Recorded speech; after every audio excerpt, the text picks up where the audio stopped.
lọ sí www.nimc.gov.ng láti ṣàwárí ojúde ìforúkọsílẹ̀ tó súnmọ́ jùlọ. Àmọ́ tó o bá ti forúkọsílẹ̀ tẹ́lẹ̀tẹ́lẹ̀ ṣùgbọ́n tí o kò rántí NIN rẹ, tẹ *346# pẹ̀lú nọ́mbà tó fi sílẹ̀ nígbà tó ń ṣe ìforúkọsílẹ̀. A kò fẹ́ láti já ọ kúrò lórí ìlà MTN o. Ẹ ṣeun fún sùúrù àti ìfọwọ́sowọ́pọ̀ yín èyí tí à ń retí.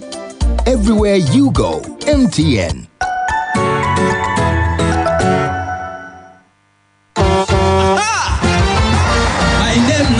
I be first class truck driver.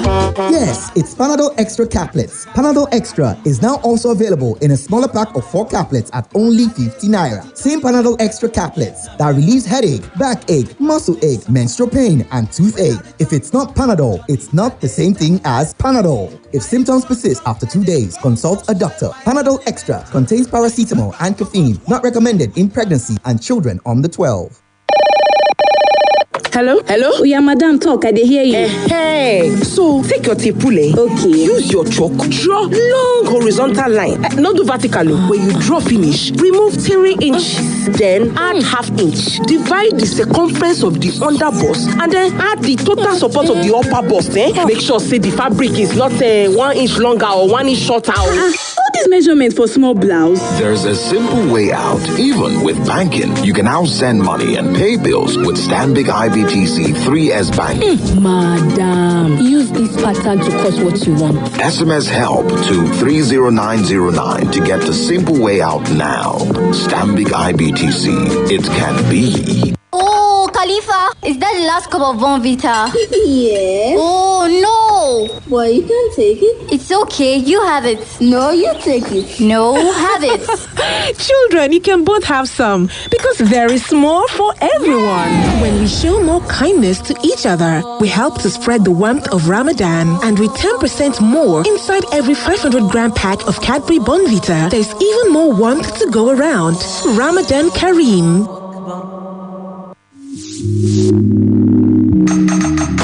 Yeah, what's up, people? Reminisce in the building, Oja Daddy. I love music, but I also love football, and I have a passion for winning.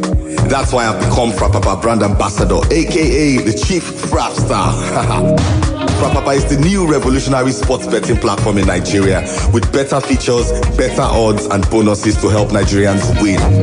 To celebrate this partnership and get people winning, Frapapa and I will be giving out 1 million naira. Yes, you heard me right. 1 million naira. To qualify, you have to be a Frap star. To join, visit frapapa.com. Sign up on the platform, share and post your proof of registration on Facebook, Instagram, or Twitter with the hashtag Frapapa and hashtag 1M1person and tag me. Winner will be randomly selected. Terms and conditions apply. Reminisce and Frapapa. It's a win with year.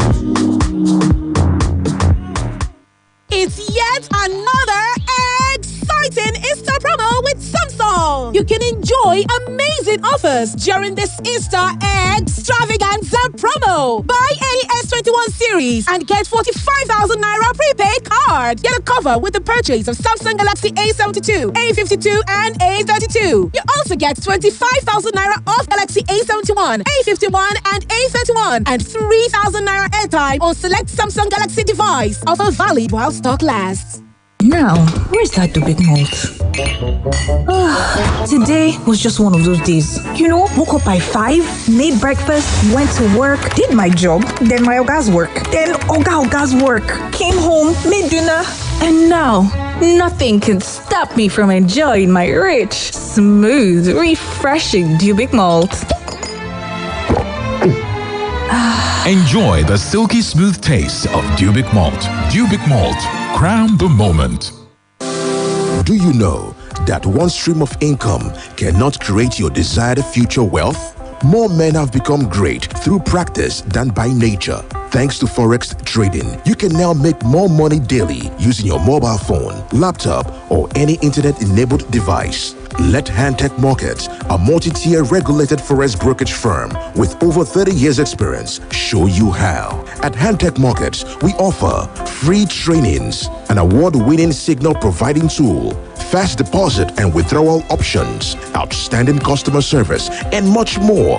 To get started, visit our website www.hmarkets.com or send an SMS with your name and location to 0805-690-5612. That is 0805-690-5612. It's time to break free from financial limitations, and Hantech Markets, it's your lasting solution.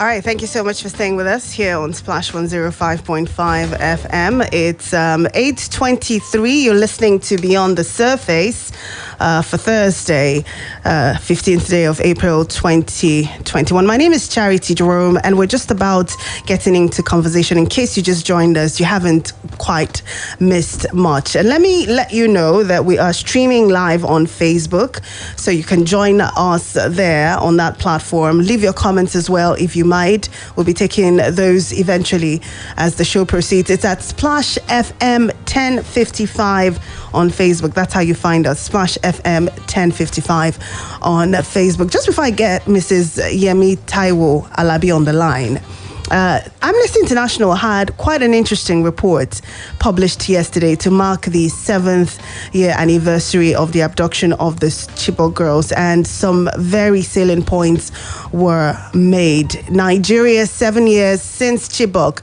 The government fails to protect children, so they say.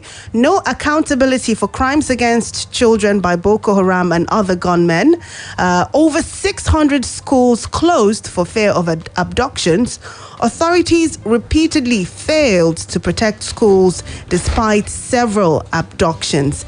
Tens of thousands of children in Nigeria are missing out on their education because of the authorities' ongoing failure to protect schools, particularly in northern Nigeria, from attacks by insurgents and other armed groups, Amnesty said. Quite an interesting one. Like, there's different aspects of that report that I find quite enlightening, but I'm going to just get my guest now on the line so we can have her own perspective on some of these issues. 7 years since that unfortunate event happened. 112 students, we understand, are still held in captivity. Those that have been released, the stories are different depending on who you ask. Good morning, Mrs. Taiwo Alabi. Yes, good morning, sir. Thank you so much for speaking to us. I know you were listening earlier when I said... Charity, can you hear me? Yes, I can hear you. Can you hear me? Hello? Hello, can you hear me? Hello? Uh-oh. All right, let's make that work. I could hear you loud and clear, but for some reason, I don't think you were able to hear me. So I'm going to try to make sure that everything is in order and give you a call back. Yeah? All right, so here we go. Hoping that this time it works. And we can have audio on both sides. 26 minutes past 8 o'clock. Our time is fast running by. Hello, Mrs. Taiwo. Can you hear me? Hello? Uh-oh. Okay. Okay, so this is all going to do. Can you hear me now? Yes, I can hear you. Oh, I could hear you earlier until I couldn't. But I think I can hear you now, so... Okay. Thank you so much for joining us. Yes, I can hear you. Thanks for joining us. And I hope that you're having a good morning so far. Can you still hear me?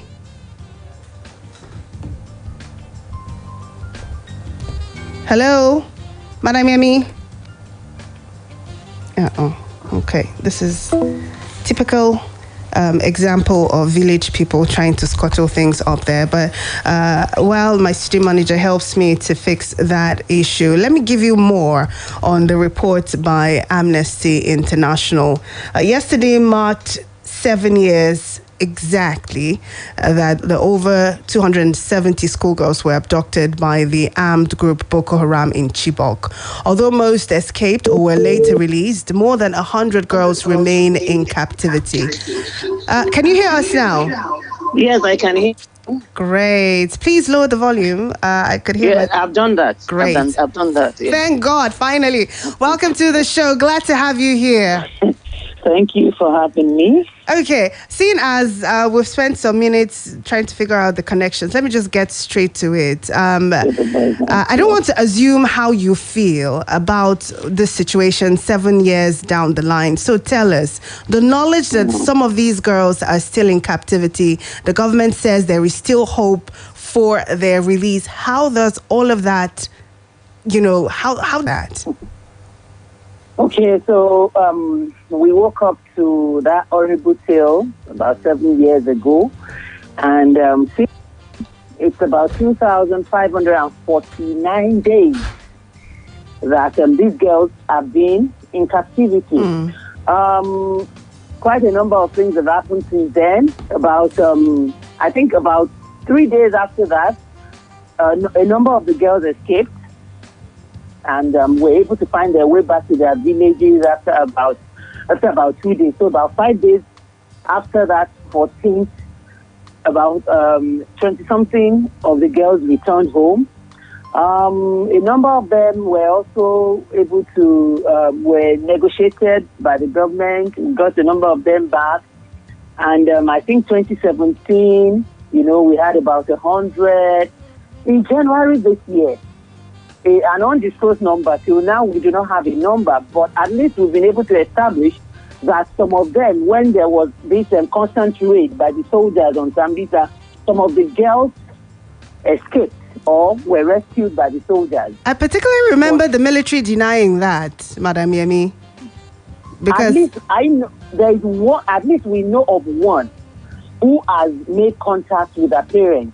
The problem is that there is a lot of most of the ones that came out are the ones who had converted to Islam, and many of them had actually been radicalized.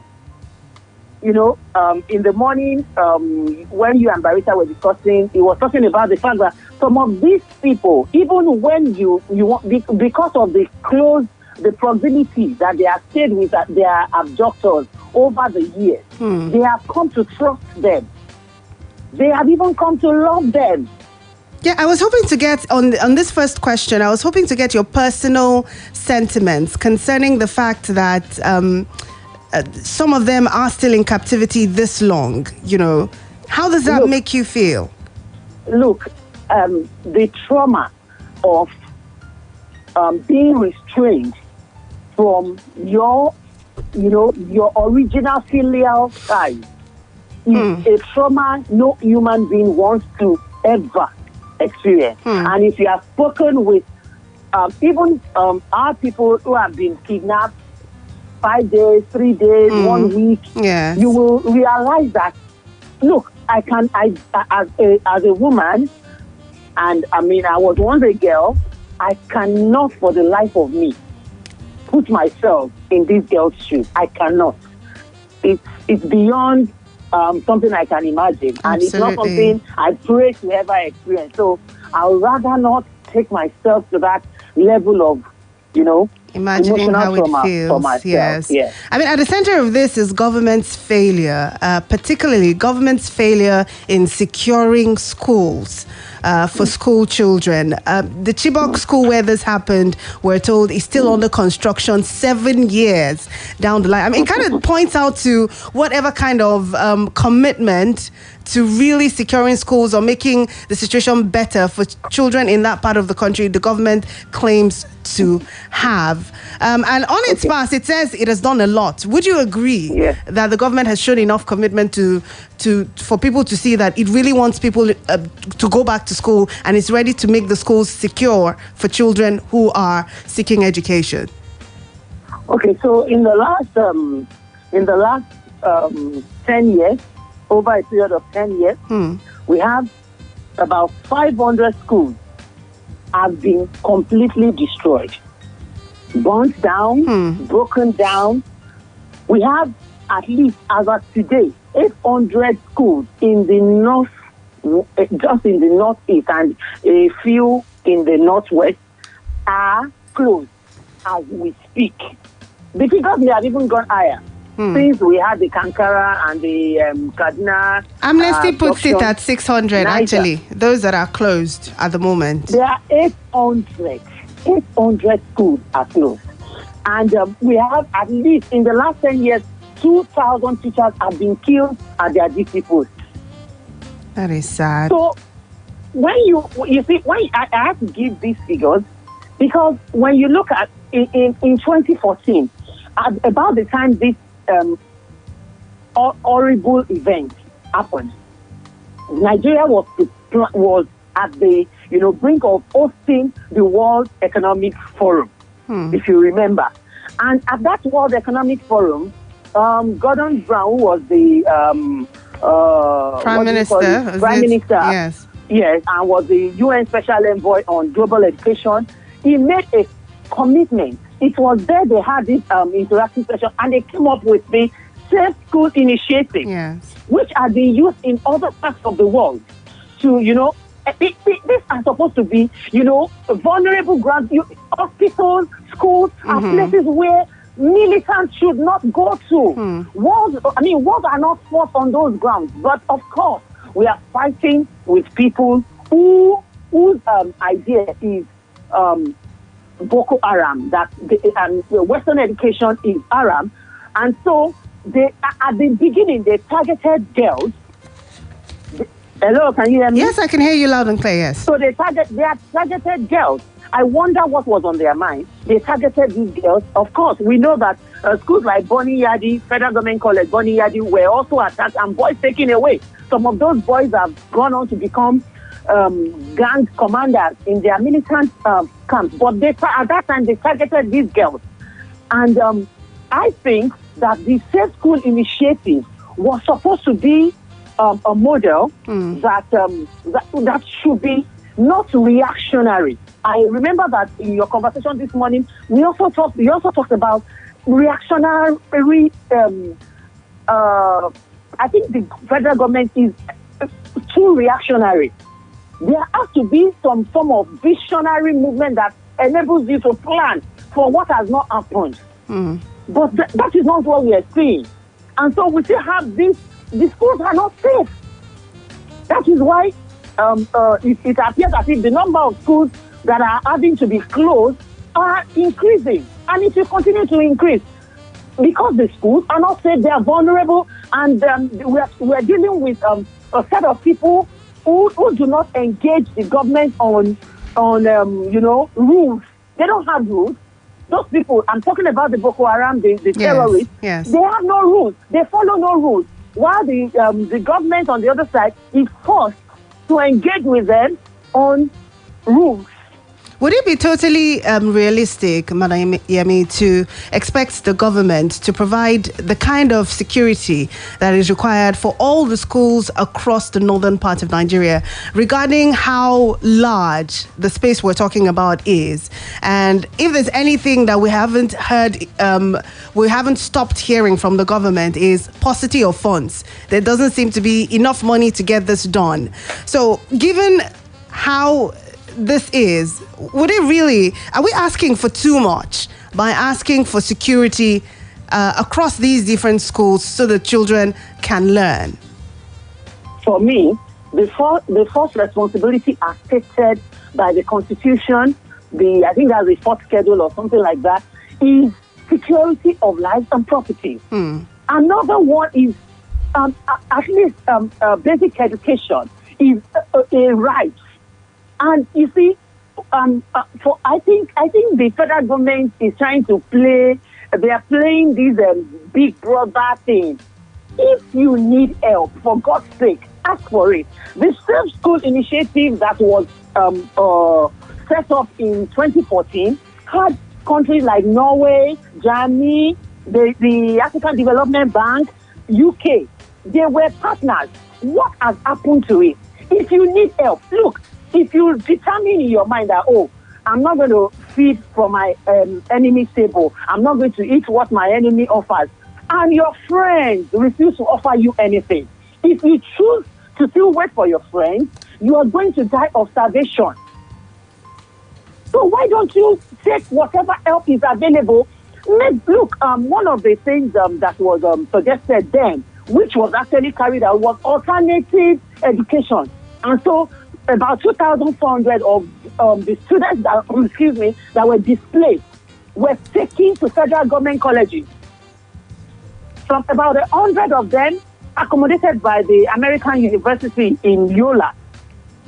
And I'm sure those are the ones that we even hear, because some of them have gone on to American universities in the US, and they're doing well. Yes.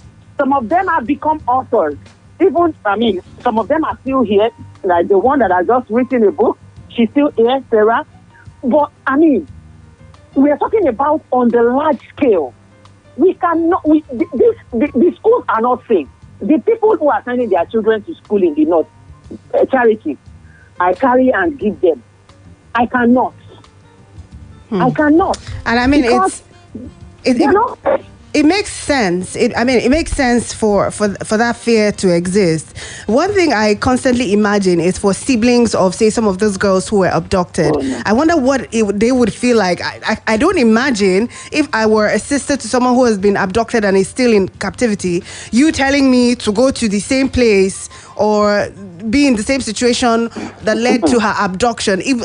I might be a child, but I don't think I would easily agree to that. And it reduces the level of interest in education. The North, as we know it, some would say, is already at a disadvantage in that the level of involvement of children, numbers of out-of-school children in that part is higher compared to other parts of the country. And then you add this obvious risk in there. It certainly would take a lot from the interests that parents or even children themselves would have in wanting to seek education.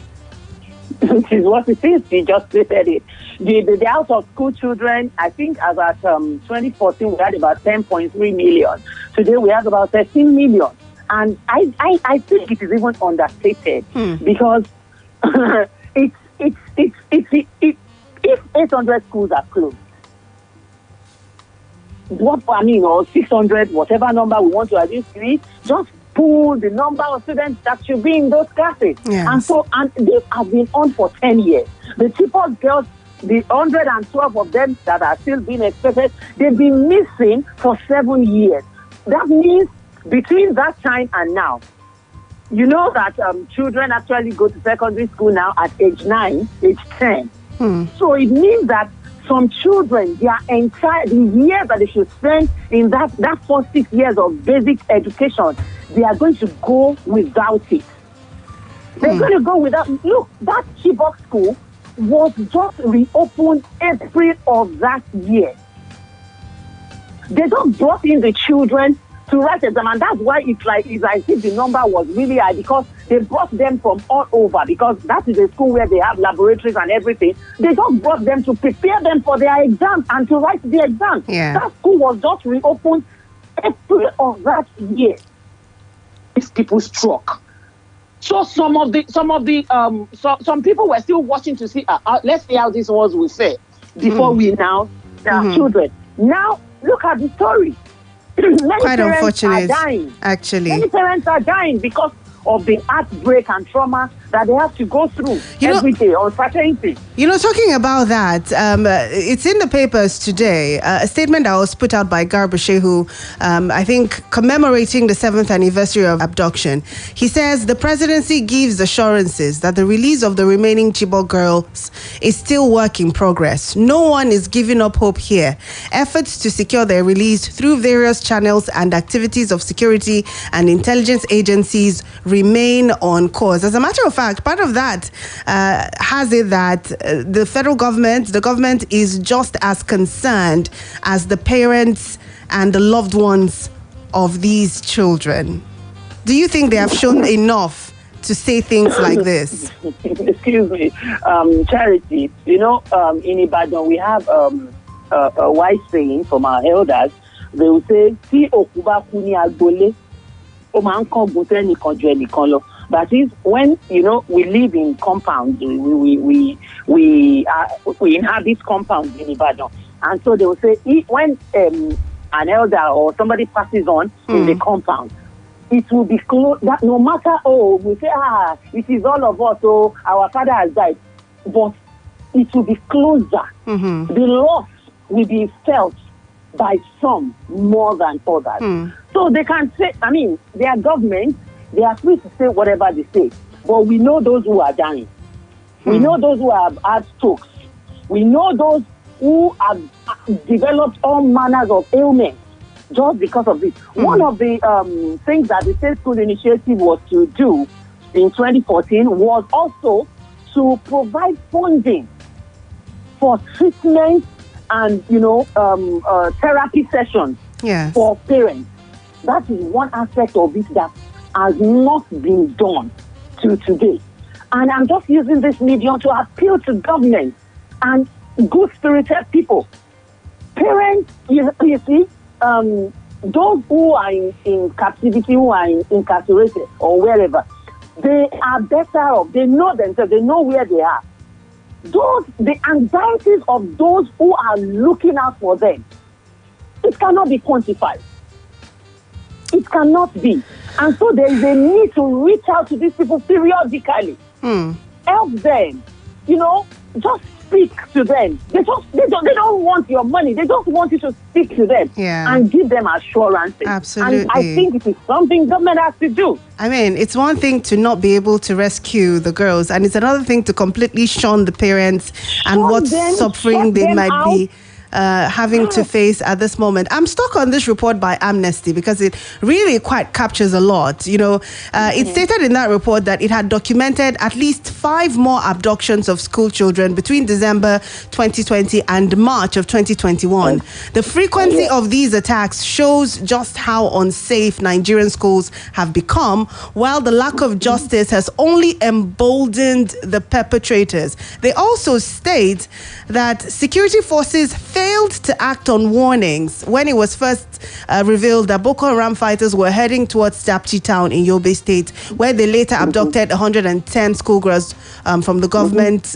Girls Science and Technical College in Dapchi. Of course, we know Leah Sharibu still remains in captivity based on that abduction. And they conclude that the Nigerian authorities' failure to protect school children from recent attacks clearly shows that no lessons have been learned from the Chibok tragedy. The authorities' only response to school children being targeted by insurgents and gunmen is to close schools, which is increasingly putting the right to education at risk. Why do you think, Madam Yemi, that our government seems so incapable with this issue? Because it has to be, it's worrying. Why do we seem not to know how to tackle this problem of insecurity, especially concerning how it's affecting school children and schools across the nation?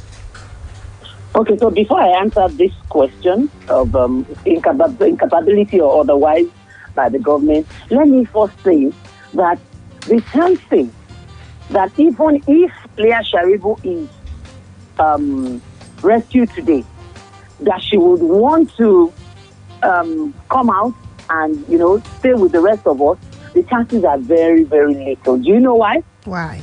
Other girls like her who have been rescued or have come out or have been released by transactions with the government, who were either pregnant or came back with children, they are not settling down well.